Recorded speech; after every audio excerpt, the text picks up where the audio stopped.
Olá, tudo bem? Eu quero contar para você hoje as 3 formas de entender a festa de Pentecostes. Existe a visão da Pentecostes no Antigo Testamento, no Novo Testamento e o movimento pentecostal que inicia-se agora no século XX da atual era. E como cada um desses tem sua definição, características únicas. Então, para começar com como é que era festejado o Pentecostes no Antigo Testamento. Então, nessa imagem, nós temos um calendário judaico com as suas festas. Então, ali em azul, temos os meses do ano no nosso calendário atual, e em amarelo estão escritos os calendários do ano judaico. E dentro, em números romanos, qual é a ordem do calendário judaico, com qual mês você começa e com qual mês você termina. Então, nós temos ali, iniciando em Nissan, temos a festa da Páscoa, né, que é do passar, e depois de 7 semanas nós temos a festa de Shavuot, que seria a atual festa de Pentecostes, né? E depois ali para metade do ano existem outras festas, como se fosse o Yom Kippur e Sukkot, que é a festa das cabanas. E aí mais perto do Natal tem-se a festa de Chanukah, que é uma festa que foi inserida no período entre o Antigo e o Novo Testamento. E no final do ano, então, a festa de Purim, que é a festa celebrada do livro de Esther. Mas então hoje o foco é pensarmos nessa festa de Pentecostes, ou no judaico Shavuot, a festa que acontece 7 semanas depois da Páscoa, 50 dias depois da Páscoa. Qual que é a base bíblica, então, que apresenta isso? Ela é citada diversas vezes nos 5 primeiros livros da Bíblia, nos livros mosaicos, né? Na Torá. E eu vou pegar aqui especificamente Deuteronômio 16:16, onde Moisés cita as festas mais importantes do calendário judaico. E lá está escrito assim: 3 vezes por ano todos os seus homens se apresentarão ao Senhor, ao seu Deus, no local que ele escolher por ocasião da festa dos pães sem fermento, da festa das semanas e da festa das cabanas. Ou seja, nessas 3 festas, nesses 3 dias, todo judeu, homem do sexo masculino, era obrigado a ir se apresentar ao Senhor, né? Depois, na época de Jesus, isso foi fixado em Jerusalém. Talvez aqui, quando Moisés escreveu, ainda não era, né, em Jerusalém, tanto que eles nem tinham conquistado Jerusalém ainda. Mas então, que eles iam se reunir em um lugar nesses 3 momentos do ano. Como essas 3 festas, né, esses 3 nomes talvez não são muito conhecidos da maioria dos ouvintes, então qual é o nome dessas 3 festas atualmente?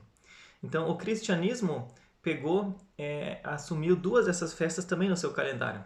Então, a festa dos pães sem fermento dos judeus se tornou a Páscoa dos cristãos, né? Celebrada na mesma data, nos mesmo calendário.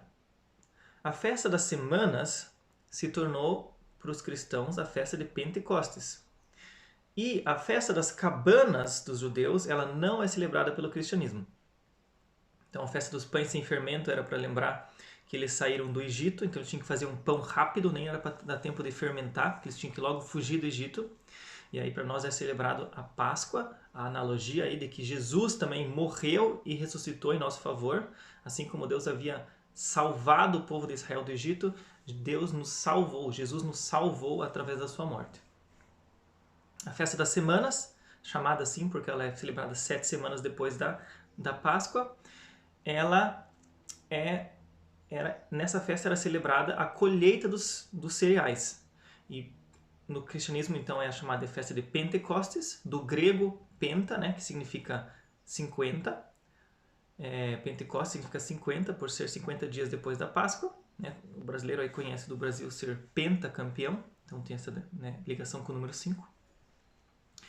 E nós, fazendo uma analogia, então, quando os judeus celebram a colheita dos grãos, os cristãos celebram o início da colheita de almas, quando o Espírito Santo foi enviado para a igreja, relatado em Atos 2.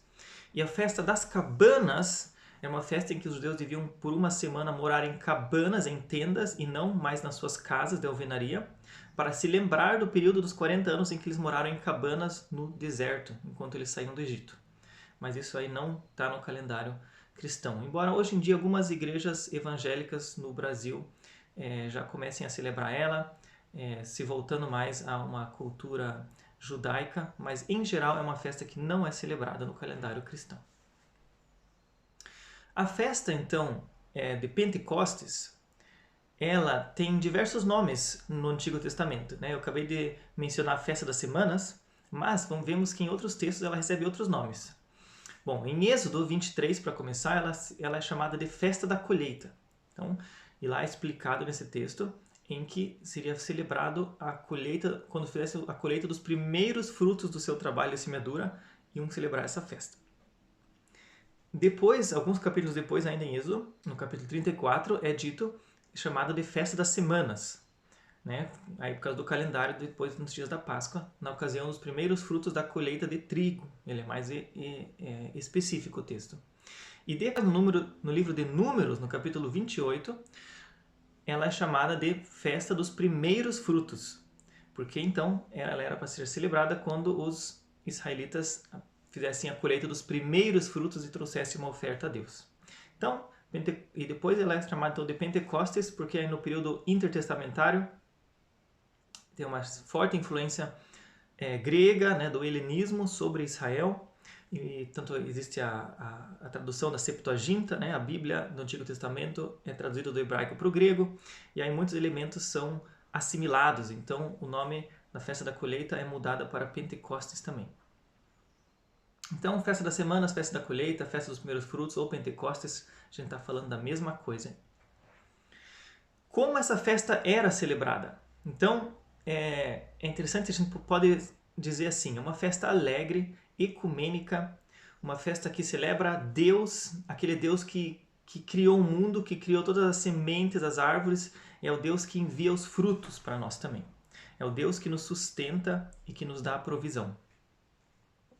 Então vou ler o texto aqui de Deuteronômio 16. Está escrito: Alegrem-se perante o Senhor, o seu Deus, no local que ele escolher para a habitação do seu nome, junto com seus filhos e filhas, junto com os seus servos e servas, junto com os levitas que vivem na sua cidade, e junto com os estrangeiros, e junto com os órfãos, e junto com as viúvas.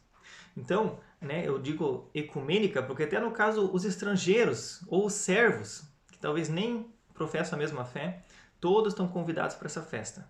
É uma festa para celebrar aquele Deus que é o Deus que dá os frutos e que nos sustenta. É um Deus bom. É uma festa que é para ser celebrada num ambiente de alegria, né? O texto diz ali, alegrem-se perante o Senhor. Depois o texto continua dizendo, ninguém venha de mãos vazias. Então a festa, cada um traz comida, é celebrado, é uma festa alegre e é um momento valioso. No decorrer da história israelita, houve um momento em que não havia mais templo. O templo foi destruído, o povo foi levado no exílio, depois eles voltam a reconstruir o templo, depois na época de Jesus, alguns anos depois que Jesus morreu, o templo foi destruído novamente para nunca mais ser reconstruído. E isso leva os judeus a trazerem, ressignificar essa festa, uma vez que não se podia mais trazer os frutos no templo para celebrar. Então, depois que o templo foi destruído, eles mudam o foco do festival. E aí, olhando o texto de Êxodo 19, ali está escrito que Deus entregou a Torá, os mandamentos para Moisés, no 3º mês depois que eles saíram do Egito. Ou seja, a entrega da Torá, a entrega dos 10 mandamentos, da lei, foi feita cerca de 50 dias depois da Páscoa, o que cabe também para Pentecostes. Então, muda-se um pouco o foco, então não se pode mais trazer uma colheita ao templo, mas pode-se celebrar também que 50 dias depois da Páscoa, Deus deu a lei para eles. Então, é uma festa que com o tempo foi se desenvolvendo muito mais um valor relacionado à lei. Então, na Pentecostes, hoje, na Festa das Semanas, no judaísmo, é fortemente celebrada a Torá, a lei que foi entregue a Moisés cerca de 50 dias depois da Páscoa. É uma festa hoje em dia onde os judeus celebram muito com leite e derivados de leite, né? O queijo, a coalhada, ali na imagem. Então, porque o leite tem esse link, essa conexão com a Torá, né? E é feito também, hoje em dia no judaísmo, a leitura do livro de Ruth. Porque Ruth é essa estrangeira que foi agregada ao povo de Israel. Uma história que fala muito dessa do valor da colheita dos trigos também, visto que ela conhece o seu marido numa colheita de trigo.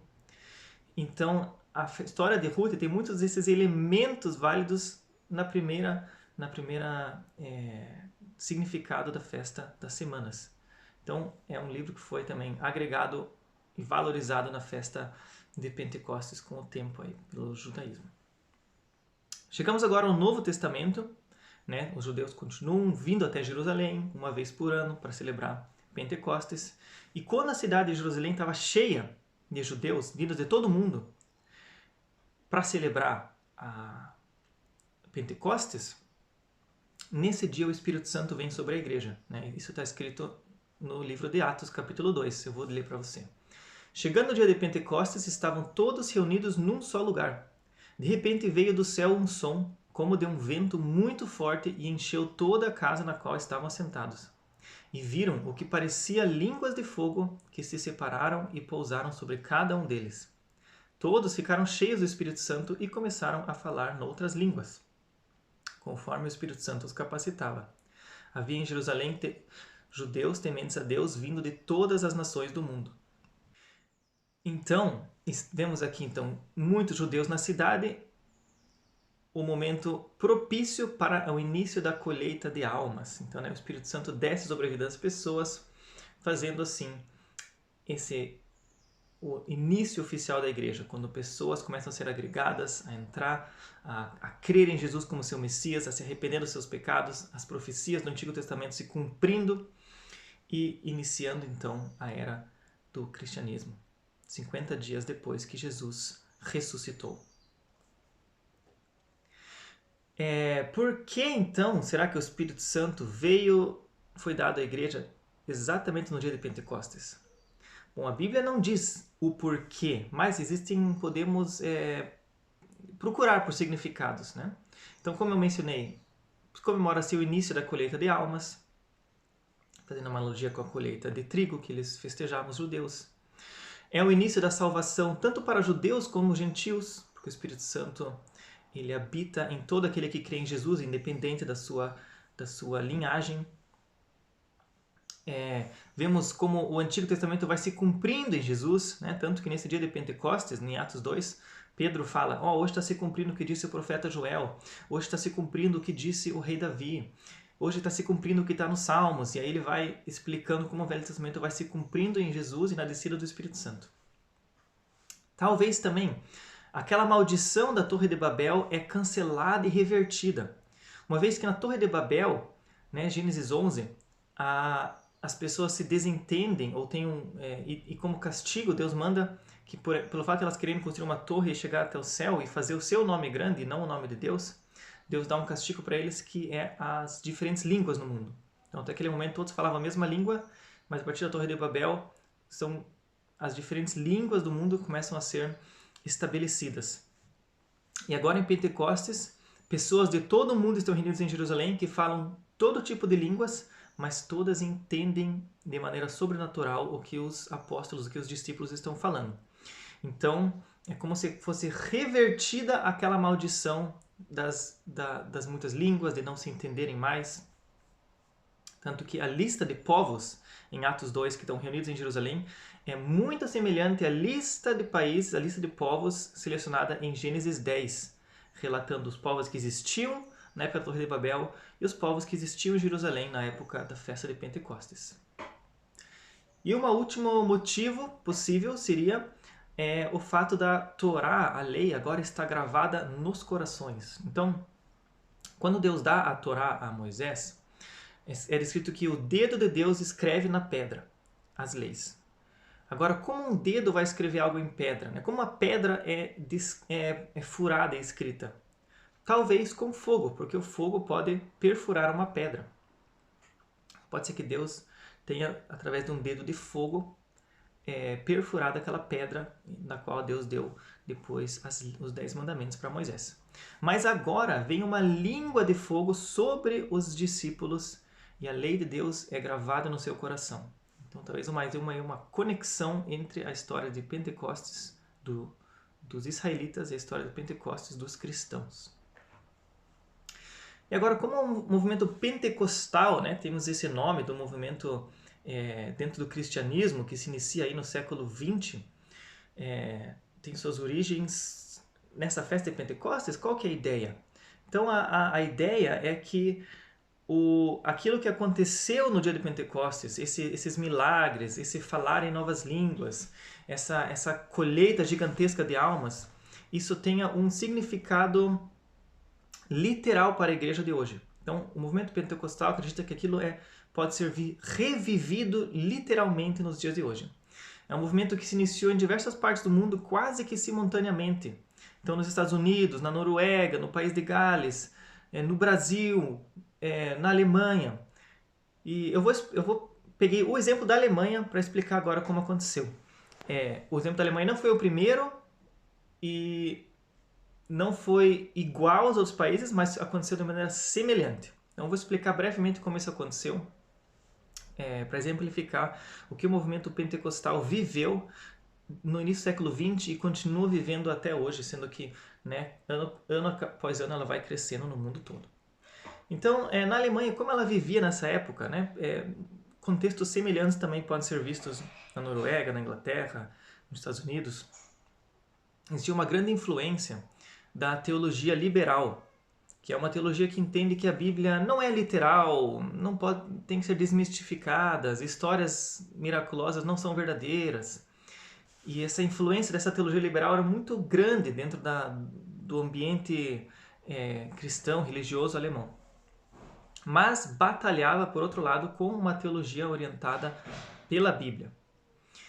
Aliado a isso, a Alemanha estava tendo aí um interesse mais por estudar o avivamento, estudar como acontecem avivamentos, movimentos de santidade, como o pietismo, no qual você precisa não só nascer numa família e ser batizado de bebê, mas você pessoalmente tomar uma decisão por Cristo, você pessoalmente se arrepender dos seus pecados. Aliado a isso, dentro da igreja estatal luterana, começam a se criar movimentos comunitários em que eles querem viver uma vida cristã, uma vida de igreja, uma vida de comunidade mais simples, não tão hierárquica, não tão litúrgica, mas mais próxima, assim, mais de irmandade. E, aliado a isso, ainda acontece, então, o avivamento no país de Gales, que causa grande influência em toda a Europa, incluindo na Alemanha. Na Alemanha, então, especificamente, o que acontece é que existia aí, por exemplo, a missão alemã em tendas, que é uma missão fundada em 1902, numa cidade de Mülheim, por um homem chamado Jakob Vetter, e eles faziam evangelizações não nas igrejas, mas em tendas. Era uma coisa inovadora na época.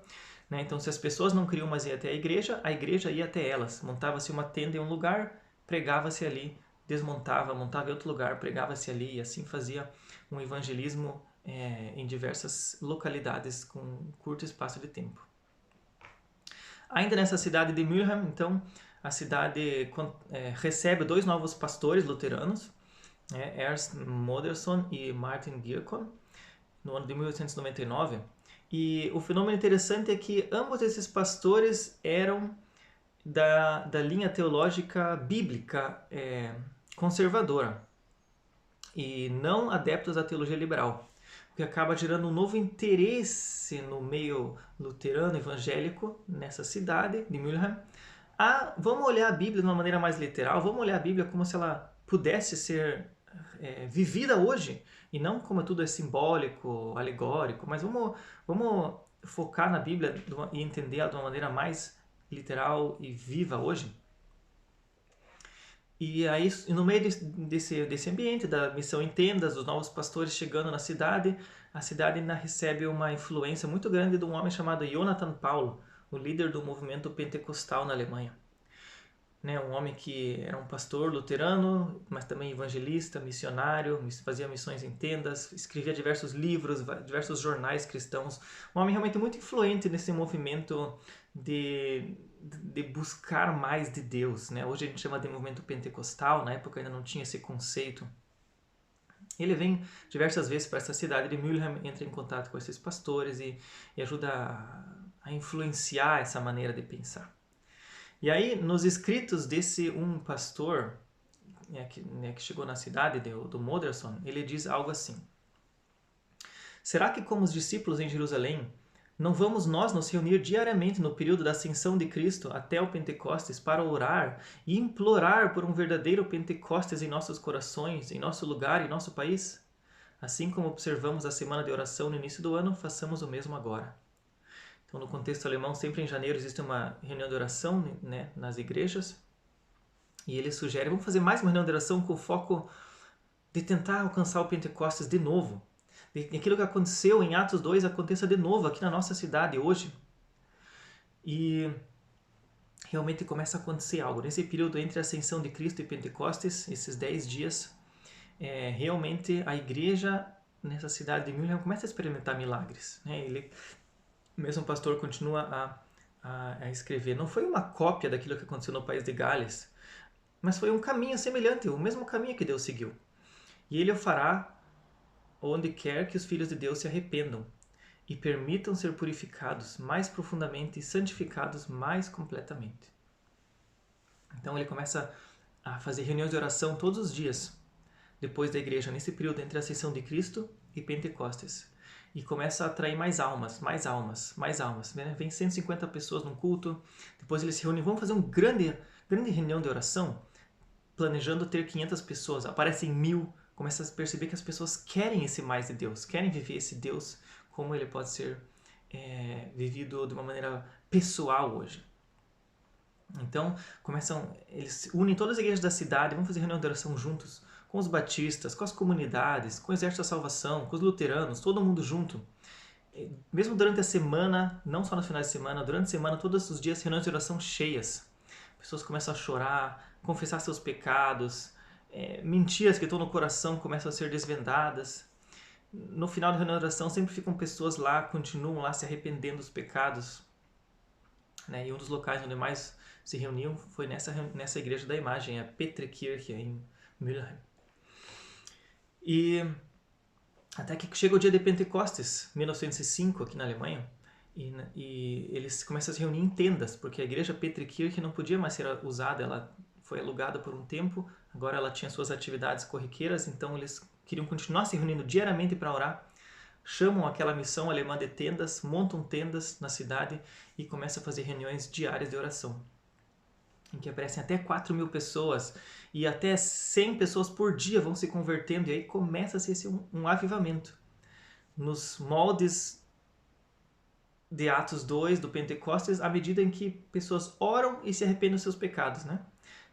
Na história de Atos, ela termina no final do capítulo, quando as pessoas perguntam para Pedro, o que nós devemos fazer agora que nós queremos acreditar em Jesus? Jesus fala, arrependam-se dos seus pecados e sejam batizados, e vocês serão agregados ao corpo de Cristo. E aí isso de maneira semelhante começa a acontecer também aqui na cidade de Mülheim. Né? Isso acontece por alguns meses, depois o evangelismo em tendas termina, mas acaba ficando ali cerca de 500 pessoas que esse pastor descreve nos seus escritos como os verdadeiros convertidos, aqueles que né, tiveram esse avivamento no seu coração, essa experiência com Cristo, e quiseram continuar, quiseram realmente viver para Cristo, não ter uma coisa momentânea, mas uma coisa duradoura. E fazem então essas pessoas uma campanha de arrecadação de fundos, e em cerca de um ano eles constroem essa igreja aí que está na imagem, templo que existe até hoje aqui na Alemanha. Então essa é uma pequena história do avivamento que aconteceu aqui na Alemanha, mas com moldes semelhantes aconteceram nos Estados Unidos, no Brasil, né, na Noruega, em outros países. Depois o movimento vai se solidificando, começam a vir outros sinais e maravilhas, né? O falar em línguas, as curas miraculosas, os sinais do Espírito Santo, né? E acaba depois gerando também problemas ou desentendimentos com outros ramos do cristianismo que não gostam dessa maneira mais viva, do movimento, né, de se expressar com mais intensidade. E aí temos esse movimento do pentecostalismo se criando como um ramo único e diferente dentro do cristianismo, né? Se separando talvez do evangélico reformado, se separando do evangélico batista, ou do católico, ou do ortodoxo, criando-se um movimento separado, mas um dos movimentos hoje em dia com mais influência dentro do mundo cristão. Bom, muito obrigado por sua atenção, por seu tempo, por assistir esse vídeo. Deus te abençoe e até uma próxima.